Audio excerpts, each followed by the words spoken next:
What is going on, everybody out there? Welcome to another episode of SCUM. You found the podcast where we dive into the deepest, darkest, murkiest waters with a plethora of legendary guests.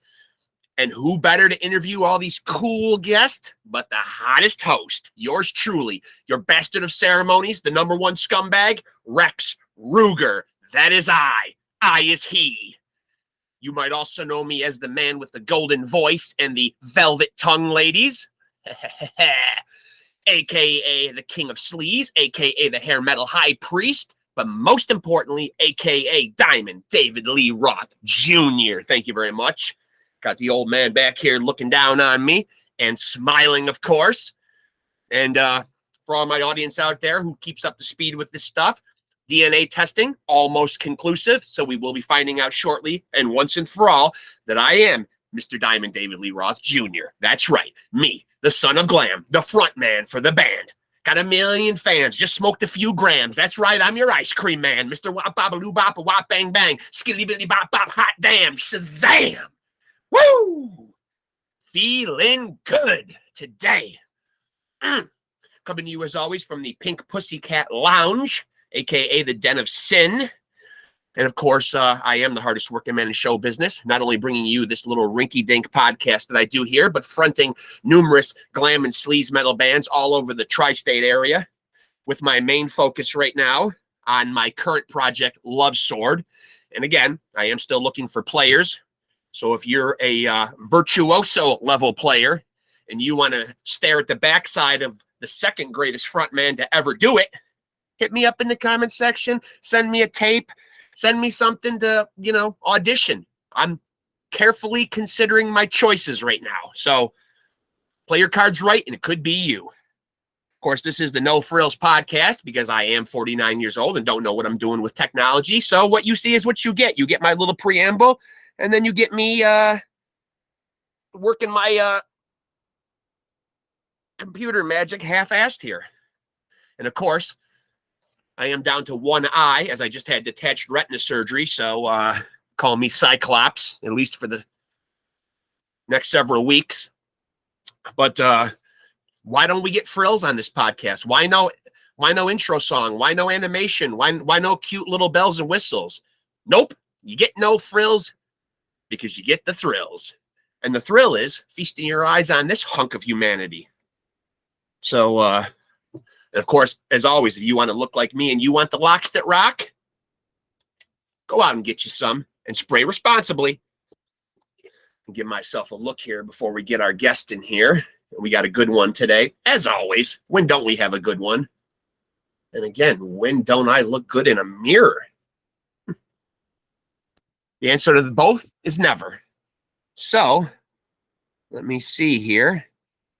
We can get our act together here, which I think we can, and get our guest in here. Oh, there he is, ringing our doorbell. So let's get down to the brass tacks here on Pod Scum. Let's do it. All right, where's my man here?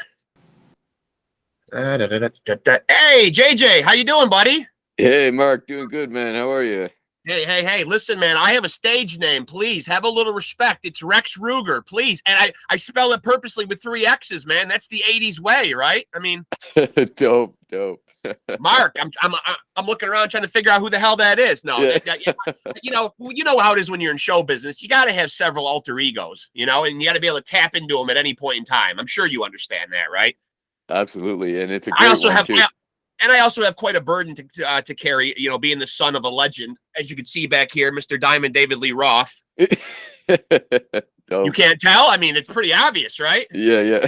It's hard. It's hard. I mean, how does it feel to you to be a legend? It's difficult, isn't it? Well, I think I'm still You're saying you have a legend in the making. Let's put it that way. You're a legend in the making, yes. And for my audience out there, JJ Tartaglia, drummer for a band with a badass name. I'll tell you, man, who thought of the name Skullfist? Oh, yeah. I mean, well, I guess what's more metal than that? Yeah. There's no such thing as a more metal name than Skullfist. You're technically annexing the two greatest things that you could think of for metal imagery, skulls and fists. I mean, come on. Yeah, exactly. It's a win-win. It's a win-win. Have you been in the band since its inception? Actually, no. I joined in 2014. Okay. So yeah, I guess 8 years or so. Yeah. Hmm. So and you guys are based out of Canada, correct? Yeah, Toronto. Yeah. Our friendly neighbors to the north. We love them up in Canada. So the name Skullfist. Do you ever find that sometimes when people approach you or prospective fans that they hear Skullfist and they think that the music is going to be much more extreme than it really is? Not that it doesn't kick ass, but the first time I saw Skullfist, I instantly thought, okay, this has got to be a new death metal band. You know, Mm-hmm. Skullfist. I mean, not that the music's not badass, but it does take me back to more of the '80s metal sound. Certainly power metal, but I mean, Mm-hmm. talk to me a little bit about that. Is it ever deceiving to the fans? Uh, I think for native English speakers, Skullfist, there is a comical, Yeah, there is. Yeah. side Yeah. to the name, and I think that really suits the music also, and I think that kind of hints at what the genre would be. You know Right. what I mean? So it's Right. like the fact that we do like a heavy metal thing is kind of like, oh, okay, yeah, it makes sense. Yeah. I think what's interesting about the name is that comical aspect is completely lost when you play somewhere where English is not the main Right. language, Right. because I think when you say it in a different language, it's kind of like you were saying, it's two awesome things. They're like, Yeah. oh, skull and I fist, know. like Yeah. together. They're like, oh my Yeah. God, like they're mind blown. Like this is like the Yeah. greatest name of all time. So I think it works both ways, right? It works Yeah. in It English, does. but it's even better, I think, when we play in other places, because people are just like so stoked about the name. Like it probably sounds a lot more badass in like different languages, but Oh, I would imagine. we're like totally like we don't get it, you know. Right, So right. I can yeah, just imagine like some knuckle draggers over in like Norway coming into a club and seeing you guys and thinking that they're getting some kind of black death metal band or something. You know what I mean? yeah, Like yeah, they yeah, think yeah. like, oh, we go see Skullfist. It sounds very it's very reminiscent of like something akin to like a death or obituary or a cannibal corpse. Skullfist. Mm, It sounds like. But how would you define the music if someone came up to you and said you guys are what genre? And I'm the first person that hates all these genres, and I talked about this on the show before, genres and mm, subgenres and having to put mm. bands into a box. But the one I've seen the most come up is a Canadian power metal. Oh, interesting. Yeah, I If that mean, makes any sense. yeah, I guess we do have some elements of that, but I think nowadays it would just be classified as heavy metal, Yeah, which I think that term meant a different thing, back in the 80s. But I yeah, think nowadays it's kind of like when you say heavy metal, people consider it like a traditional heavy metal. yeah, They think of clean vocals, guitar solos, yeah. that type of Exactly. thing. A lot of people call it like there's a new term that kind of started when the band started, which was new wave of traditional heavy metal. So that's been a thing, and it's kind of been like a subgenre in the underground Yeah, since. So, yeah. yeah, we usually just say like old school heavy metal or just heavy metal, and people usually get it. Yeah, Just what we needed, right, JJ? Another genre, right? I mean, that yeah, you guys had to have one invented for you. That's always nice, right? yeah, totally. So was music for you personally? Was that always the vision for you at a young age, or did you have aspirations of going in a different direction? No, absolutely. Yeah, I was pretty blessed as a kid. I was always I had the musical dream, I wanted to be Yeah, a drummer. yeah, I wanted to be in a famous band, and just make a living rocking out on stage. So that's always been my focus since the beginning. And I like looking back, I'm truly blessed to have that, because a lot of people around me didn't know what they were doing, or didn't know what they wanted with their lives. right. But for me, it's always been very clear, and in a strange way, I've kind of always honored that promise that the kid version of myself made, Yeah, to myself way back then, not knowing anything about yeah. life. But I think now it's just become a part of who I am, and it's hard for me to imagine anything else, really. And never any aspirations. I mean, music in general, but specifically the drums. Though that was always the point. Never dreams of being like the lead guitar player or the front man or any of those kind of. Always the drums, huh? I mean, interesting point. It's always been the drums up until of recent. I have started singing also while playing the drums. Okay. Yeah, so I'm doing backup vocals in Skullfist along with the Okay. other guys. But I've also in the last couple of years started my own project where I am singing and drumming and taking on like the front man role. So that's very new to me, but it's been super exciting. So it's kind of like the same path, but a little bit of a variation, right? Yeah. So Yeah. I think I really needed that. I needed a new challenge and something to kind of spice up, um, I guess, my career through music, right? Right. Now, are you saying that this other project, aside from Skullfist, that you're playing the drums and singing? You're not backing vocals. You're the lead vocalist and playing the drums. Doing leads, yeah, doing So you're the leads. front. So you're the front man in the back, Yeah, so to yeah, speak. totally. Yeah. Yeah. It's weird because I still have you know, I feel a layer of protection still. Yes. So Yeah. it's not Yeah. like I'm on the front lines. I'm still like kind of Yeah. behind my tank, you know. Right. Right. So it's cool. But we try and set it up like we try and move the kid up a bit during live Yeah. shows, so it's kind of like more obvious Yeah. that I'm singing. So there's a lot of people are confused. They're like, "Who's singing?" Like we don't see anybody up front singing, right? So, Yeah. Well, that's funny that you say that because I went to see a concert a couple of years ago to a casino nearby, and we had a little bit of time to kill. So we went to a pub, and Joey Belladonna, the lead singer for Anthrax, was there. But he has a side band that plays, and he's originally an upstate New York guy too. So he plays at this particular casino a lot. But he does the same thing. And it's more like them doing cover tunes, but like Van Halen type stuff, old good 70s and 80s rock. But I thought the same thing. There's a couple guys out front, and I'm thinking, where the hell's that voice coming from? Yeah. And I know that voice because I grew up listening to Anthrax, and Joey's back there drumming and pulling lead vocal duties. So cool, man. So And now, cool. do you find that hard though? Do you find that to be like more pressure? Because drumming is obviously one of those things where like the whole band is pretty much taking its cues off you. You know what I mean? You are the backbone of the whole sound. Do you find when you add another chore or another job in there that it's complicated things for you? It was weird at first for sure, but I Yeah. think now it's kind of more like you get to kind of separate your brain a little bit, and Yeah. then you don't really have to think about it as much. Like it becomes natural. It's kind of like strumming an acoustic guitar and singing along. Like at Yeah. first it's really weird, but then after a while you kind of get the independence happening. Right. So I think at this point I can do it pretty comfortably. Yeah. Fills are kind of tricky sometimes, but you just kind of got to like work it out. Yeah. But yeah, I think now I'm in a good space as far as that goes, like good separate brain stuff going on, and it feels good.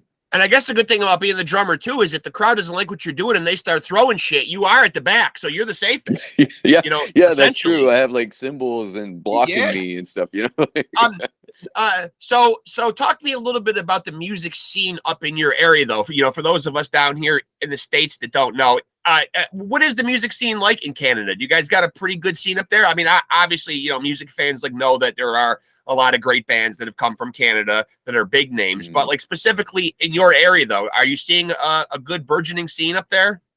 Yeah, it's pretty good. So we're in Toronto, and I Yep. think different parts of Canada have their different strengths when it comes to metal and Yeah. their scenes. Like Quebec is really known for like the death metal, the extreme metal stuff, and they Yeah. breed a lot of those bands out there, and they're fucking amazing. Yeah. And there's a great extreme metal scene also going on out west now, like in Calgary and Edmonton, like basically like Alberta and also BC. I think Toronto is kind of like a mixture of everything. Yeah. But we did have a really strong heavy metal thing going on here since like the last 10 years, like with Skullfist, but also Cauldron, which you may or may not know, but they were Yes. doing kind of like the same genre as us. Yep. And Yeah, the local scene here has been pretty strong. I mean, obviously we got hit like everyone else with COVID and stuff, Yep. but I think now that everything's opening up again, I'm really curious to see what new bands are gonna sprout out, Yeah. because bands have been down there in their basement, just Oh yeah. brewing and like Yeah. so Yeah. I'm pretty stoked about what's gonna come out in like the next couple years. Like I'm curious Yeah. what's gonna come out. But at the same time, though, you want to be excited about these new bands, but obviously, but being somebody who's in the music scene, like yourself, you must know that also the changes in the musical landscape has changed so much that it's also a very difficult, challenging time to be a band that's trying to find, especially like commercial success or get any kind of reputation or notoriety. Do you find that as a musician that there's ever been a point in time where when music especially has gotten digitalized and it's very hard now to make money, did you ever find yourself in a position just to kind of throw your arms up and say, fucking hell with it, this is it's too hard of a road? I mean, yeah, I think everyone goes through that thought process when Yeah. they're giving it their all and not seeing a lot of results back from it. It's a tough time right Yeah, now. yeah, exactly. I think now, with the whole digital thing, it's now more than ever easier to get your music out there. Right. But I think it's harder than ever to actually make money or have any success Yeah. with music. So I think it's just getting harder all the time. It's just getting harder all the time. Yeah. It's difficult when you're getting like 50,000 streams and someone's handing you a check for like $6 or something. You know what I mean? Like, yeah, absolutely. Yeah, it's rough, man. So the last album that you guys put out was a full length, correct? Yeah. Mm-hmm. Is that the route that you see the band continuing to go in? Because I talked to a lot of musicians on here, and the obviously opinions are divided about like whether it's if the right route is to put out singles constantly and keep your name relevant, or some bands are putting out EPs, some bands are still going old school and putting out the full length albums. Is there a way that Skullfist is going to go, and is there a wrong way to go about putting out music nowadays? That's a super interesting question, and me and Zach kind of debate about this all on the regular, about what we should do. And like, it's tricky because with metal, I feel like the labels are still controlling a lot of that. So labels want full albums because that's how their marketing, strategy works and all that stuff. But I think for a band, it kind of works better to put out singles, but then it's like, how do you sell the album if you're just doing singles? So it's a whole discussion. I think no one really knows. I mean, I think the trend right now is bands are definitely putting out more singles leading up to the release. Like before it was one or two. Now I'm seeing some bands are doing up to like 5 singles before the album comes out. Yeah. I think, maybe it's not one or the other. Maybe that is the answer. Maybe it's like a happy medium somewhere where it's like, okay, you put out maybe 4 or 5 singles, then you give them the album, and then people who are going to buy the record anyway, they're going to support you and buy the album. And then that way you get more value out of your songs, right? Because you're giving them more life by giving them a single, right? So, well, obviously it's very tough because, it hasn't helped that technology, while it's certainly had its benefits, doing things like this, making things like this possible to people, with a great distance between them, being able to talk. And it has plenty of other advantages, but I feel like it's also shortened people's attention spans a little bit though, too. You know what I mean? And I think that's where musicians feel the pinch the most, because I feel like it's kind of turned into a, hey, show me your best 2 or 3 songs right now while you got my attention, or else I'm moving on. I mean, it's got to be, if anything, a very stressful time to be a musician.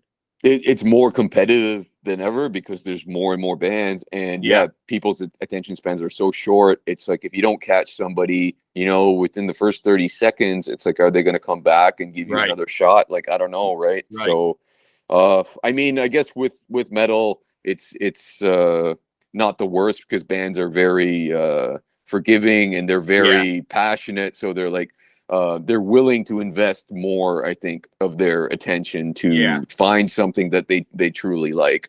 I So think at the least metal we're not as fans bad too. off as other genres. Yeah, and I think the metal fans are specifically the fans of that genre are very loyal too. You know what I mean? Like if They they are like, you know, absolutely, yeah. if they like a band, I think they're the type who will go deeper than like one or two tracks on an album. You know what I mean? Like it's not like, you know, Yeah. I feel that's more prevalent in like the pop and the hip hop world. Like, you know, I want to see the bumping single that's out, you know what I mean? And then okay, now I'm moving on, you know. So For sure. at least you're in a genre where I think, like you say, fans are forgiving, and I think the fans are just, you know, there's a camaraderie and just, you know, Hmm. it's a special kind of community, I think, in the metal and rock world. You know, it really is. Oh yeah, yeah, they're keeping it alive. I mean, You, without the fans, it would die so quick. so Zach is really the only has been the one constant you know, member of that band. So I mean, Mm. is it viewed as he the one that kind of takes charge? You know, like take me into what the creative process is like. Is Zach the kind of guy who just kind of brings all the stuff to the table, or is it like a collaborative effort? Are you guys all involved in the songwriting process? Yeah, he always writes almost all of the tunes. Yeah, Yeah, this record I think were all his songs.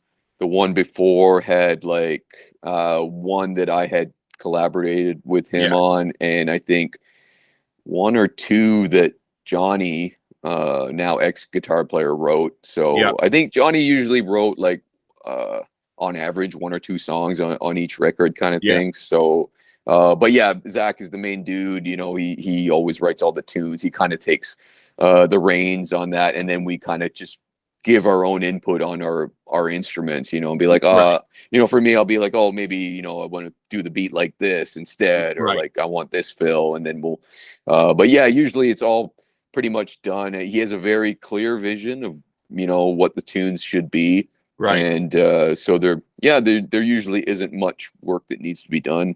And now, according to the internet right now, are you guys, and of course, you have to believe everything that's out there on the internet, right? It's gospel. I mean, you know, there's no way this could possibly be wrong. But as it says right now on your page, though, you guys are currently a three-piece right now. Yeah, so yeah, we're three now. We are going to add second guitar player again. Okay, so that is But the plan. Okay. yeah, we have a guy in the works. He's almost ready. I think we're you know we're just making sure that he's all ready to go before we kind of make the announcement public and Okay. unleash him. You know, so Unleash into the world, right? yeah, yeah. Our fans, now without prodding you too much, are fans of Skullfist going to love this move? Is this a guitar player that is well known, or did you guys kind of unearth like a nice little diamond in the rough somewhere? Yeah, he's not as well known, that's for sure. Okay. But he's a friend, and I think he can pull it off. So I think having a close friendship in the band is definitely important, which is why Yeah. we kind of looked into our inner circle Yeah. to fill the spot, right? But I think it's definitely an opportunity for him, and I think, you know, if I think back of when I started in the band, the fans were super Yeah. and yeah, super accepting. So I hope that it won't be any different. You know, I mean, for sure, Johnny Nesta will be greatly missed, and Mhm. we've gotten a lot of that from fans up until now. You know, especially not having announced a new guy yet. You know, people are like, "What the Right. hell's going on?" You know, but it's great that I'm the other project I'm doing is actually with Johnny Nesta, and we're writing all the tunes together. Okay. So I think fans have been pretty stoked about that. You know, that at least me and Johnny are continuing to do music together, and you know, and I guess who knows what the future holds. You know, like things are always changing.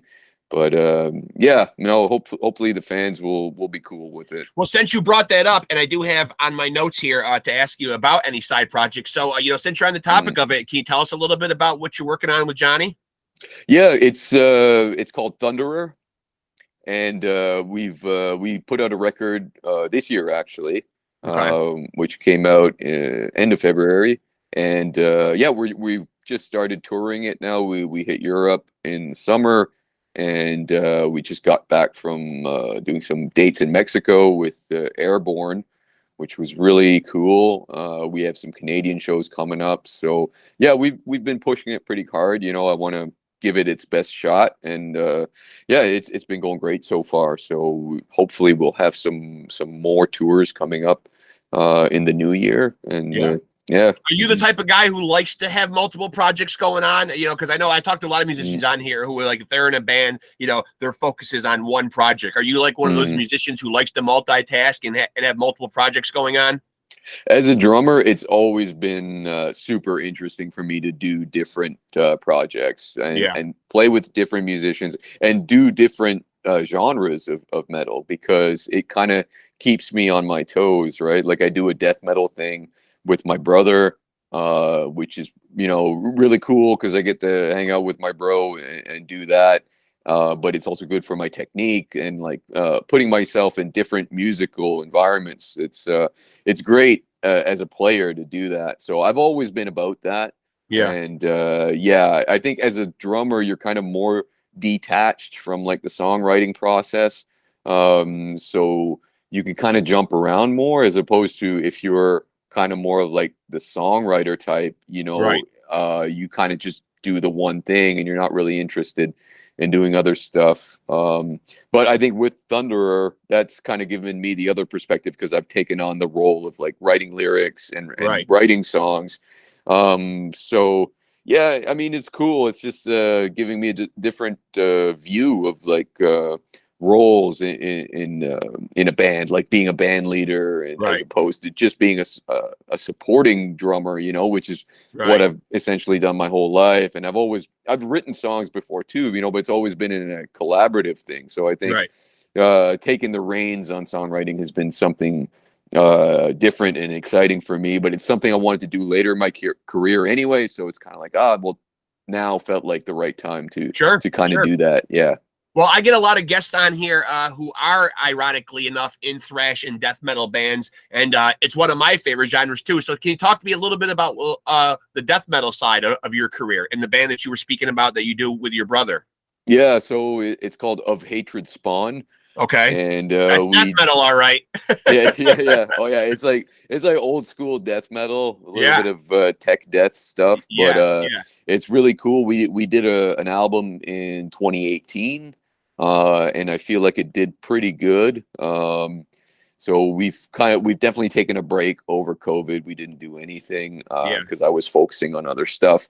But it looks like we might do a show in Toronto in December. And that could be like the spark we need to kind of get it going again. I know my brother wrote all the tunes for that stuff. Yeah. Like I just did the drumming or the drum parts. So he was talking about, you know, possibly doing a new record. So I was like, oh yeah, cool. Like we should do it, you know. So it's kind of more like, that's more like his thing, you know. So if he writes the record and then he's ready to do it, then yeah, sure. So you would say that you're more Skullfist than you are death metal, though, right? Like, I mean, gun to your head, someone says you got to play one genre for the rest of your life. It isn't death metal for you. No, it wouldn't be. I mean, I can appreciate it. Sorry, very tiring, you know, very tiring though, right? Very frenetic pace. Oh yeah, and I love the drumming. It's cool. It's challenging, but yeah, as far as like the music goes and what I like personally, it's like, yeah, definitely like the old school stuff. Like I'm very 80s influenced in my tastes. So yeah, like old school heavy metal, yeah, Skullfist. I mean, it's hard to get better than that for me, really. Right. So you feel like that's your lane right there. I feel at home. Yeah. So talk to me a little bit about for people who haven't come to see you live. Obviously, I talked to a lot of musicians on here, and as we spoke about the musical landscape being so different now, obviously, you know, bands are really relying on people coming out to the live shows, purchasing merchandise. If someone hasn't seen Skullfist live, usually I pose the question this way: if people haven't seen you live and they were going to plunk down their money to come see you live, what would you tell them that the experience is going to be like when you come to see Skullfist? Yeah, I think they're going to be kind of taken back. There's a bit of nostalgia when you see a Skullfist show. It's kind of like, oh, this is fucking cool. This is the energy of, like, you know, days long gone, but like Yeah. presented in a, you know, in kind of like a modern way. Usually people are really stoked about the like kind of like the dual guitar solos and just yeah, just that whole thing, the high vocals, like yeah. Yeah. It kind of like yeah, it takes you back, and it's like I think it's super refreshing for people to be like, oh, like if you don't know Skullfist, it's kind of like, man, I didn't know there were young bands doing this stuff. Right. And Right. I think in a really cool way, I've had people tell me this before, that Skullfist is a good gateway band into metal if you're not already into it, I because can see that. Yeah. yeah, it's pretty digestible, and it's like it kind of makes you wonder what's more down that road, you know? So it's like Right. people who don't know metal are definitely like intrigued by it and can appreciate it. So Yeah. I love I that. think Yeah. yeah, That's a good way it's to a look great at it. thing. Yeah. Yeah. I mean, yeah, because you can't really just like drop someone right into it, listening to a band like with those Cookie Monster vocals right out of the gate. That's too much. Yeah, yeah, That'll totally. blow somebody's mind, you know? I mean, that's I Yeah. mean, it's a little too extreme. I mean, for some people, you know. Now, do you find that's an interesting question as a drummer who's played each of those kind of styles, playing what you play in Skullfist, which is more like a classic rock sound, but then you do have experience playing death metal. So you're obviously somebody that holds the tempo and the melody together. Do you find though, and I've asked about this with other musicians who even play extreme metal, can music sometimes though be too heavy and too indecipherable to where it ceases to be enjoyable? I'm always interested in getting musicians' Mm, take on this, because I get people that play death metal sometimes that are like, no, it can never be too heavy. You know what I mean? Like, but I mean, you know, sometimes the blast beats and the growling vocals, it just seems like it's kind of like a, you know, a cacophony of just like a wall of mm. noise sometimes. And sometimes, as much as I love heavy extreme music and grew up on it, is there a point in time when the enjoyment gets lost? I think I mean people musicians are pushing the bar all Yeah, the time. they sure It are. is only getting like the drumming is just getting faster. It's Yeah. more insane. It's like Yeah. the limits that you think are unbreakable just get broken constantly. And these yeah, some of these young bands doing this death metal stuff are just they're unbelievable. Yeah. It's just it's insane. Um, yeah, I think for me it's hard to appreciate that genre when it gets that insane. Yeah. I mean I appreciate the technical aspects of it, but is it something that I'm gonna like kind of zone out to and like Right. really appreciate it? No, not really. But do some people do that? I guess so. I mean, Yeah. it's a massive scene, you know, the deathcore stuff that's happening right It now, is. like Yeah. sold out tours, man. You're like, what whatever, man. Little girls are like listening to the I know. most I know. insane,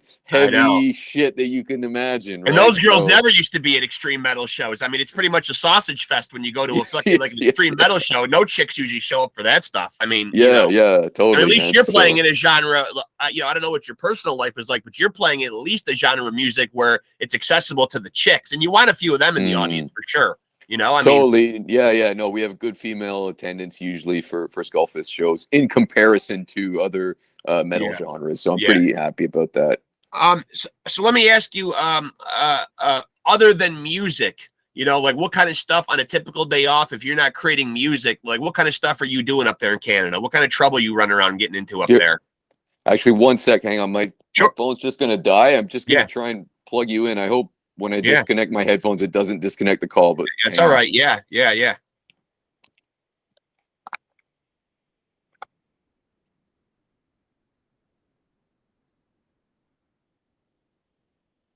Yo, can you hear me? I can hear you. Yeah. Yep. All right. Hang on. All right. Say something for a sec. Yeah. Yep. Okay. Cool. I got you on speaker. So You can hear me yeah, okay? yeah. Okay, it's good. Okay. So I know I Cool. did that one Um, time during a podcast, and like I was on my headphones. I unplugged the headphones, and the call just like dropped. I was like, no, fuck. yeah. So Um, uh, So, yeah, it didn't now see now I can't even remember what the hell the last thing was I asked you. Isn't that terrible, man? How the mind does that to you when you get old? no, Jesus it's okay. Christ. I think it was something about my personal Oh hobbies yeah, or yeah. something. So what do Yeah, you yes, what kind of trouble are you getting into up there in Canada? When you're not playing music, what are you running around up there doing for fun up there? I mean, I play pinball. sometimes Yeah. with a good buddy of mine. So that's really cool. There's some really cool pinball places up here. There's Yeah. been kind of like a resurgence of like, a lot of new machines coming out. Really? Yeah. It's popular here again, which is awesome. And like they're making brand new machines of like old shit. I mean, they made like a Rush pinball Oh, machine. that's cool. That's cool. Yeah, and Yeah. there's like a Zeppelin one. What I mean? There's all kinds of like really cool ones. The Yeah. Maiden one is awesome, AC/DC. So it's like, yeah, it's really cool. And like these new machines, like, because I remember pinball as a kid, Oh, but yeah. these new ones are like just so fast and like they work amazing. So So are you talking about like in arcades up there, like the classic sense in arcade? Because like, I mean, that seems like a long gone thing down here in the States, actual arcades. oh yeah. So it's like they'll have some arcade machines too, but pinball in particular has had this huge revival here. It's No like, kidding. yeah, it's Wow. nuts. Yeah. So like, yeah, it's kind of hip. People will just go and play, Yeah. and like some people just kind of like hanging out, and Yeah. being around it. But then like myself and like a couple of my buddies were kind of like more into playing, so it's like, yeah, we joined like a league and Yeah. stuff, and it was Wow. fun. Yeah, And it of was course, cool. one thing that I absolutely love about your country as a connoisseur of the wacky weed, I love that you guys are very liberal about your pot smoking up there. It's very accepted. It's great. There's a weed shop on every corner here in Toronto. It's pretty nuts. Yeah, like you can just get it anywhere. Honey, But pack the car. We're moving. You might be seeing me up there. I don't know. It sounds like my kind of place. I mean, accessible weed and free healthcare. I mean, come on, yeah, sign me up. exactly, man. Yeah. And how did you guys fucking figure that out? Why can't the rest of the world fucking figure out universal healthcare? I don't know, man. Yeah, it's weird. I mean, it's all we've ever known, I guess. So to me, it's just kind of like, Crazy. It's yeah, mind-boggling to us down here, yeah, though. You know what I mean? How we can't yeah, fucking figure it out. It's absolutely crazy. I mean, yeah.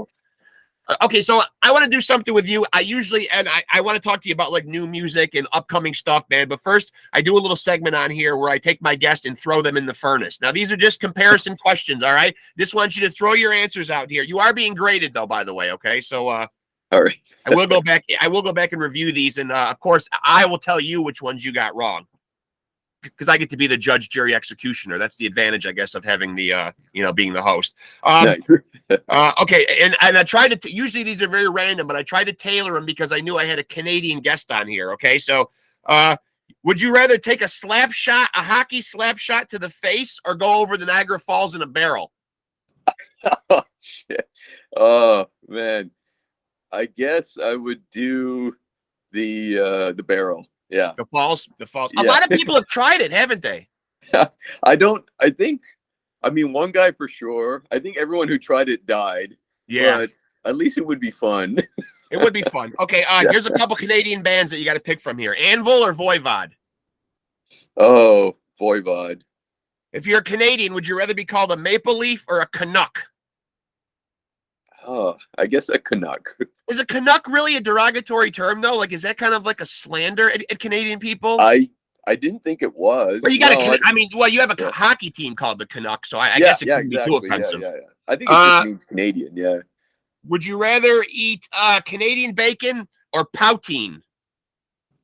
Oh, well, I don't know what the second thing is, so I guess Poutine, bacon. I guess, is supposed to be. I was led to believe a dish that's native to Canada. The French fries, the cheese curds, the gravy. Oh yeah, poutine. Yeah. Sorry. Okay? So my mistake. I'm saying it wrong then. Okay. Yeah. I mean, I guess I would take the bacon, but poutine is really good too. Yeah. It is good. And so I'm led to believe it's French fries, cheese curds, and covered with gravy. That's it. Yeah. That's a heart attack. That's a heart attack waiting to happen, though. You can't have that meal every night, right? Oh hell no. Yeah, and like people spice it up here. Like you can get it with bacon. And I like, saw there's other variations of it. Yeah. Okay. Marijuana or maple syrup? No, maple syrup. You're not a smoke guy. I mean, I do, but it's just more like once in a while. Yeah. Okay. Here's a couple of Canadian divas: Alanis Morissette or Celine Dion. Oh, I guess Alanis Morissette. Yeah, she seems cooler. She's cool. Yeah. Here's a couple Canadian funny men: Jim Carrey or Seth Rogen. Oh, Jim Carrey. It's not even close, right?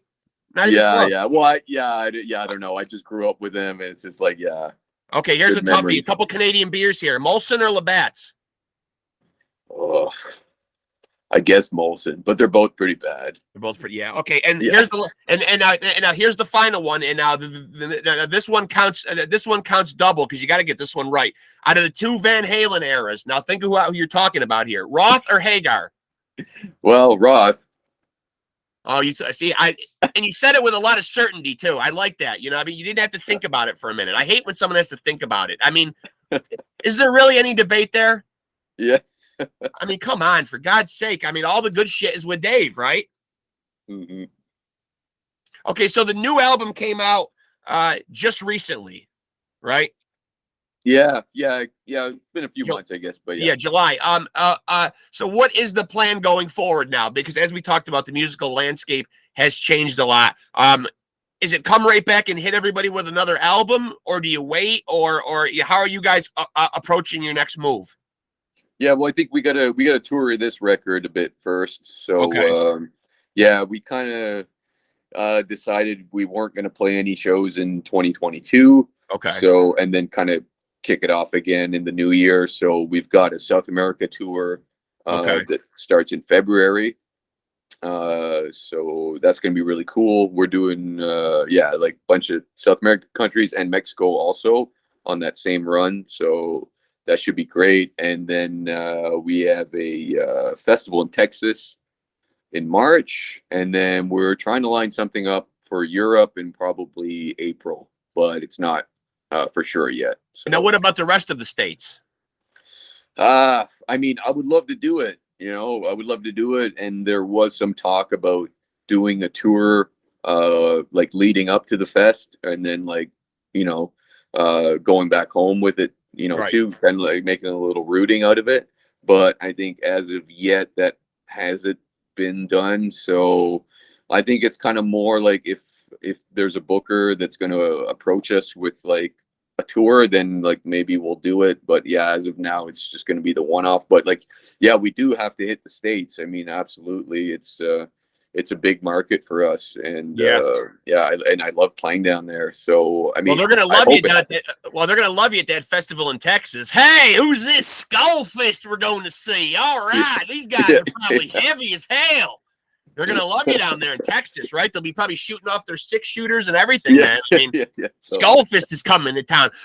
Now, tell me what tell me the differences that you see, because I'm always very intrigued by this.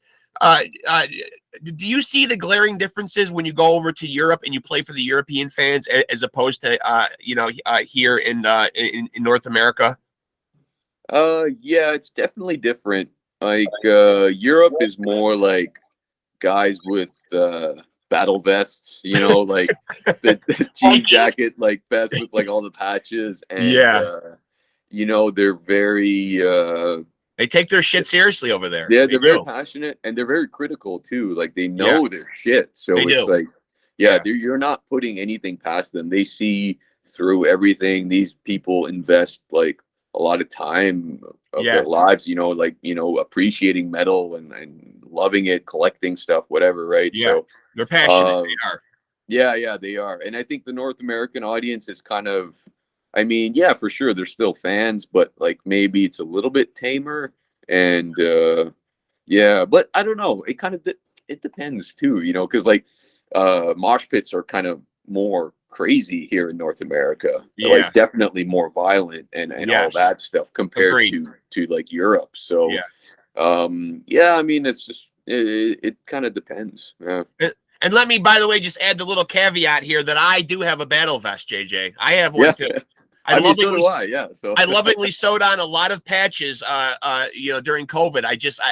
I bought a black one. I cut the sleeves off it, and I started sewing like I worked in a South American sweatshop. That's all I did. I was just sewing away, and this thing is covered. I mean, literally covered. And I'm pretty proud of it. I don't think I'd ever want to do it again, though. But it was a nice little project that got me through COVID, though. I didn't even know I could sew that good. Yeah. I mean, I'm pretty damn good. I know that I have a second career as a seamstress. Actually, I work in healthcare. That's my job by day. I work as a nurse. So, that's why I was intrigued about the universal healthcare up there, because yeah. It sucks working down here. You would think working in healthcare, you would get great coverage, but actually the opposite is true. You pay out the nose for it, even when you work in the field. It's pretty crazy. I mean, yeah. I'm glad you guys got it figured out. I'm surprised more people. I'm surprised there's not more of an influx of people coming into Canada though. Like you don't find a lot of people, crossing the border into Canada though, do you? Really, you don't have that problem up there, do you? Probably not American. I feel like typically Americans are kind of happy where they are. I mean, we do have a lot of immigrants coming in, but they're kind of more from like poor countries, like or like hard up countries that like refugees and shit coming in. But yeah, I mean, I guess there are some, but yeah. So yeah. Also, somebody told me when I told them I was going to interviewing somebody from Canada, they said ask you about Canada's 2 seasons that you have up there, which is pretty much they said winter and July. That's it. There's 2 seasons, right? So that's all you guys get up there is just July. That's it. I mean, I guess that's probably true for like some parts of Canada. Yeah. I mean, luckily here in Toronto, it's kind of like the Florida of Canada. So yeah, we get all 4 seasons here, and it's like it's nice. Really warm in the summer, and yeah, it's good. Well, I said, I told my friend, I'm like, how can you say that? We live in upstate New York, which our winters aren't exactly fucking mild down here by any means. You know what I mean? Like, we certainly get snow. We certainly get cold weather. I mean, I wouldn't put it in the same category as Canada per se, but I mean, we certainly, our winters can be harsh down here. I mean, it is still the Northeast, I mean. Oh, yeah, for sure. Now, have you always been, I can kind of tell by the accent there, have you always been, always lived in Canada? Yeah, but I grew up in a different part of Canada. I grew up in Nova Scotia. So, yeah, which is like along the Atlantic there.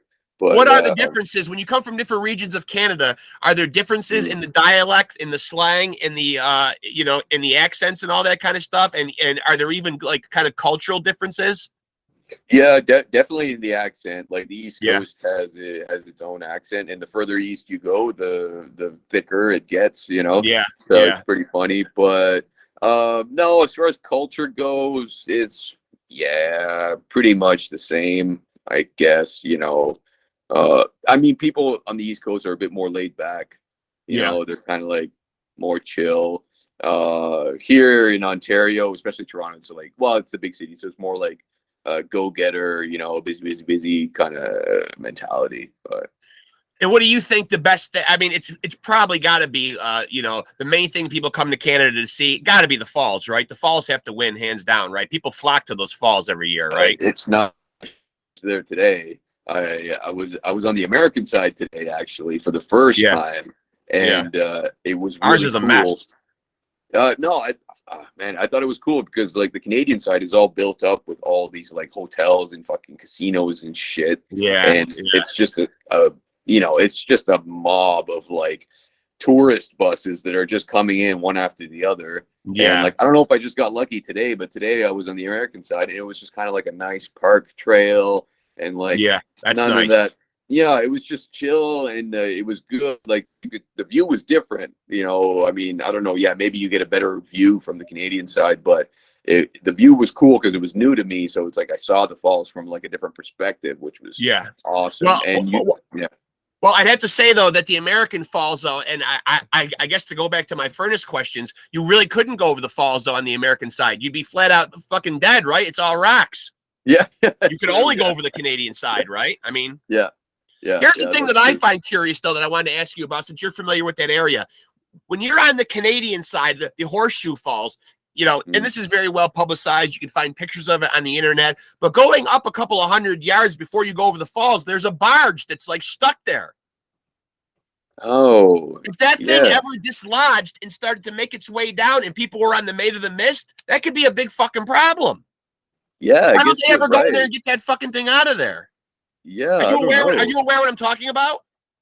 I mean, maybe beavers live there or something, and they don't want to mess with it. So I mean, maybe, but this is a big rusted out boat, a barge. I'll send you a picture of it after we get off. I mean, it's absolutely mind boggling. I noticed that my family brought me there like a bunch when I was a teenager.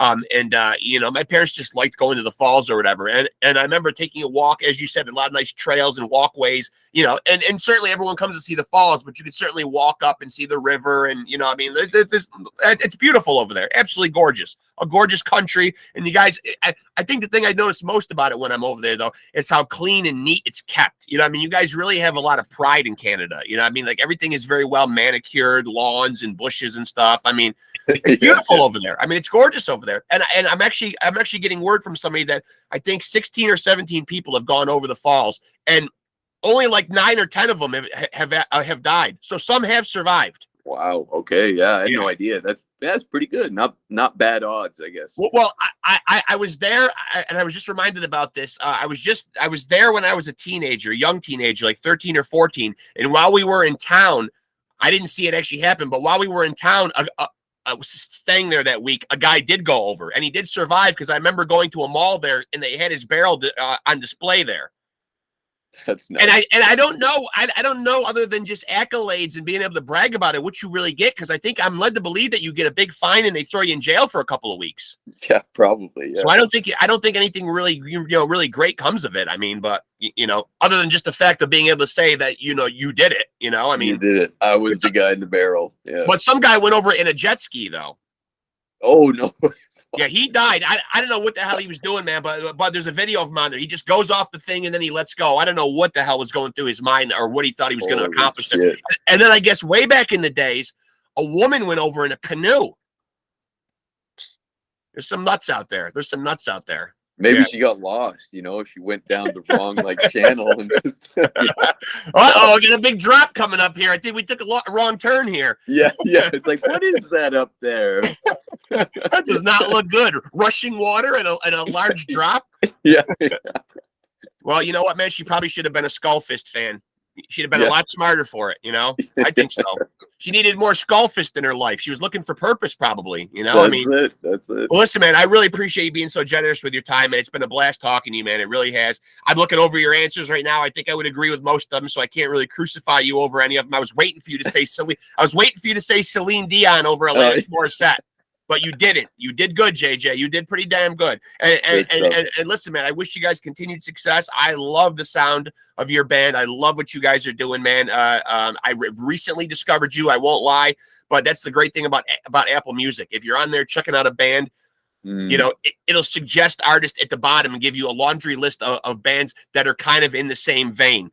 So I love that about Apple Music, that you get suggestions based on the algorithm of what you're searching, because I have been fortunate enough to discover a lot of great bands, and ultimately it doesn't really matter how you find them, as long as you find your way to them. And then it opened up a nice little Pandora's box, so to speak, because I found you guys and Cauldron, as you had mentioned. Enforcer was another one that I hadn't previously heard of that had blown me away. So it's always nice and refreshing. And, me being a 49-year-old guy, it's really nice to hear that I don't have to worry that rock's not going to be in a great place and I'm going to have to listen to these guys like Metallica until they're in their 80s and dying and I can't find any new bands.